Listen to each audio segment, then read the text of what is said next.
After the holidays, I met up with Mr. Snakes to check out his new gear shifter and play some retro games.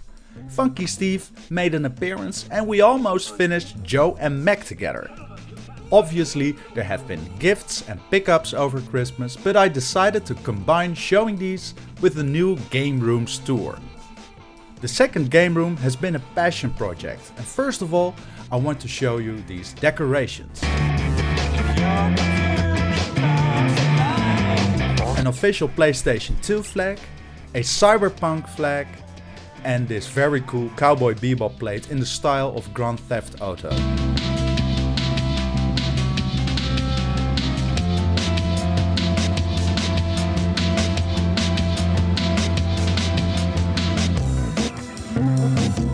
Shane got me this amazing Panasonic Ghetto Blaster, so I've been rocking it old school with tapes when I'm not using the record player.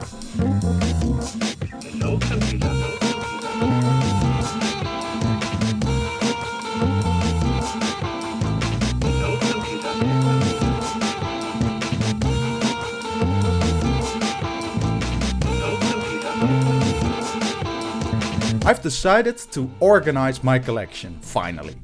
Everything is in its right place now. Here's my Game Boy, Game Boy Color and Game Boy Advance collection.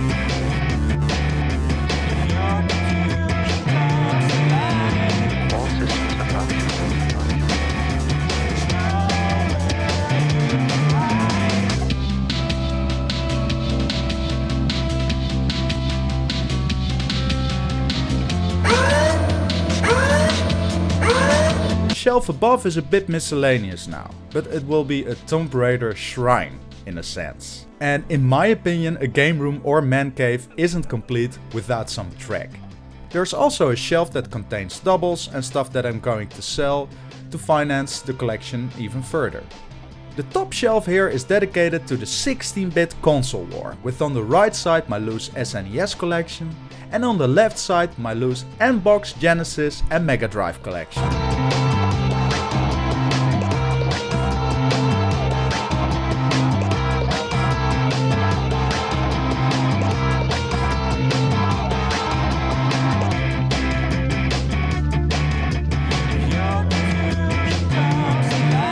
Below that are the Famicoms still waiting for refurbishment, and below that I store some controllers also waiting for refurbishment and some Among Us figurines.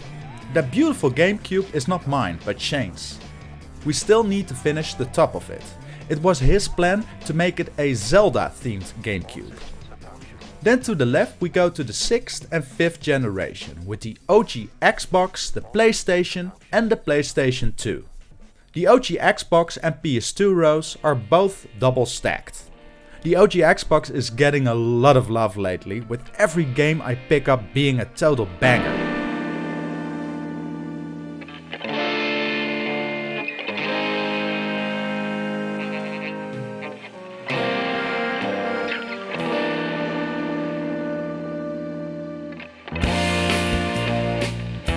This shelf starts off with my Atari 2600, but my entire Atari collection will probably get its own larger space eventually. Below that is a tribute to Dragon Quest. I especially love the Dragon Quest V soundtrack. Here is my PSP, my biggest holiday pickup. I still have to delve into the world that is PSP, but I can't wait to discover all that it has to offer.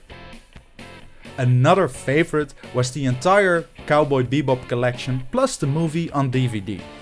Turned out it came with this very cool concept art book.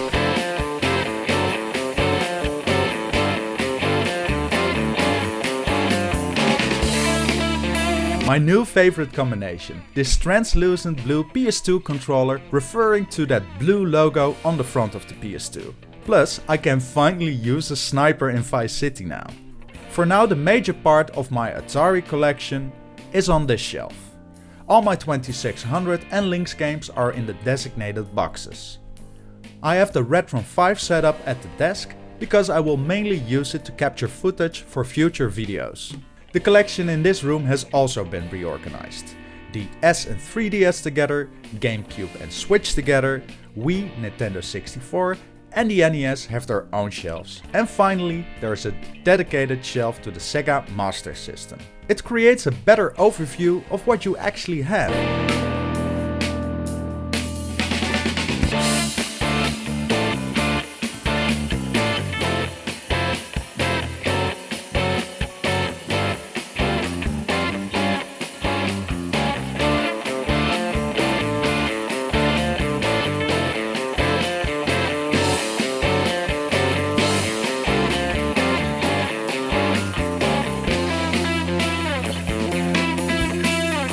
I also been making sure that every console is connected.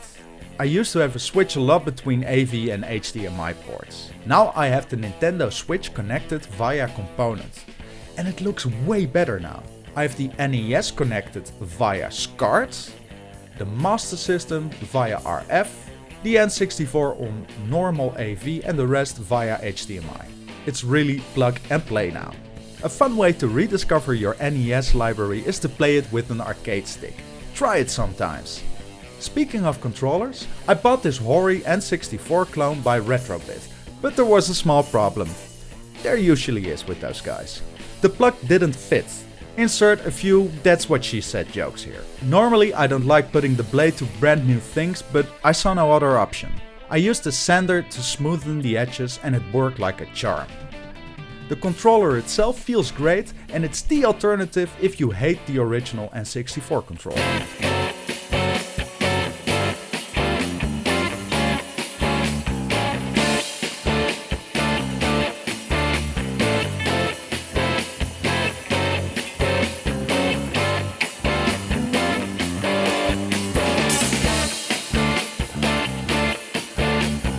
I also picked up a few N64 games from my youth. I'm not gonna disclose every game I picked up because I already have a video planned for at least one of them, but I will show you, for the small percentage that doesn't know, how to get a non-working card working again. Forsaken is a game that I haven't seen in 22 years, and it will not forsake me again.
After my country being in a strict lockdown for a long while, shops are finally opening again. People are meeting up and ideas are being shared again.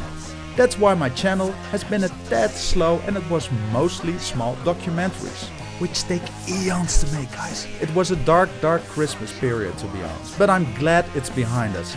And now I look forward to new adventures in game hunting, arcade visits, refurbishments and co-op sessions. Stay shiny, brothers and sisters. Moose out.